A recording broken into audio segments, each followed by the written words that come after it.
Magandang umaga po sa ating lahat, mga ka-AAP. Welcome po muli para sa isang quick reminder mula sa ating Panginoon. Bago ang lahat, tayo po ay manalangin. Panginoon, thank you, Lord, for the steadfast love of the Lord never ceases, for they are new every morning. Great is your faithfulness, O God. Lord, ngayong umaga, patuloy mo kaming samahan sa araw na ito at gabayan sa aming pagbubulay-bulay ng iyong salita. Thank you, Lord, for your presence. Thank you, dear Holy Spirit, sa iyong pagsama sa amin. This we ask and pray in Jesus' name. Amen. May gusto akong itanong sa inyo.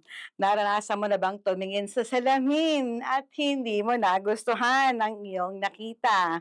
O kaya naman, pakiramdam mo, may mga araw na hindi ka sapat. Hindi ka kasing galing ng iba o hindi ka kasing ganda at gwapo ng iyong mga nakikita. Hindi kasing successful at para bang laging may kulang sa'yo. Sa panahon ngayon, napakadaling ikumpara ang sarili natin sa iba. Isang scroll mo lang, nakikita mo na sa social media ang mga achievements nila. Ang kanilang mga travels, pamilya, negosyo, at mga bagay na mapapasana all ka na lang. Ngunit, minsan hindi natin namamalayan na sa ating pagtitig sa iba ay bumababa ang pagtingin natin sa ating mga sarili. Pero alam mo ba, hindi ang opinyon ng iba ang magde-define ng iyong halaga. Hindi rin ang dami ng likes o ng followers at ng achievements o failure natin. Ang totoong magsasabi kung sino ka ay ang Diyos na lumikha sa atin. Sabi nga sa Psalms 139 verse 14 ng English Standard Version, I praise you for I am fearfully and wonderfully made. Wonderful are your works. My soul knows it very well. Ibig sabihin, hindi tayo aksidente, hindi tayo isang pagkakamali, hindi tayo sayang o hindi tayo kulang. At ikaw at ako ay nilikha ng Panginoon ng may dahilan.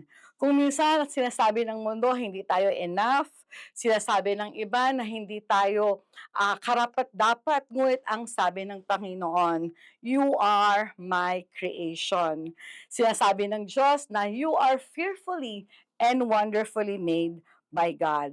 Kaya kung pakiramdam mo na wala kang halaga, tandaan mo ito.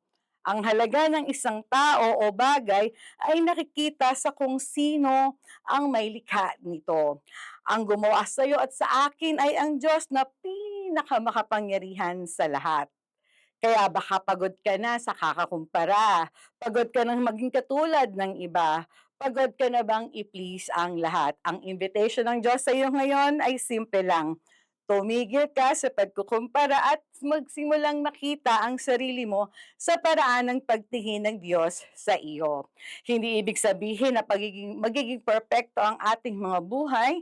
May mga insecurities pa rin, may mga pagkakataong manlulumo at madadapa pa rin tayo.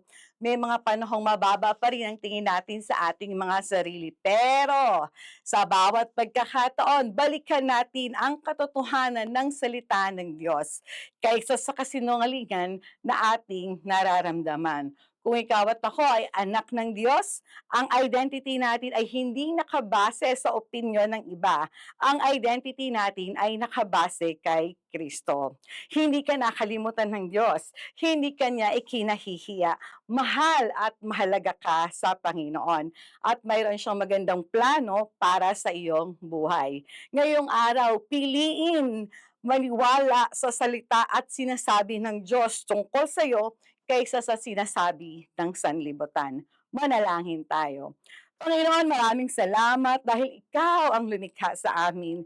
Patawarin mo kami sa mga pagkakataong mas pinaniniwalaan namin ang opinyon ng iba. Tulungan mo kaming makita ang aming mga sarili sa paraan ng pagtingin mo sa amin. Tunay nga, O Diyos, salamat sa iyong pagmamahal sa bawat sa amin, sa pangalan ni Jesus. Amen. Tandaan, ikaw at ako ay mahalaga sa Panginoon. You are not a duplicate. You are not an imitation of somebody else. You are handmade by God. God bless you and have a great day. Bye! Ikaw lamang aking kanlungan. Sa piling mo ako'y mananahan, pagkat ikaw na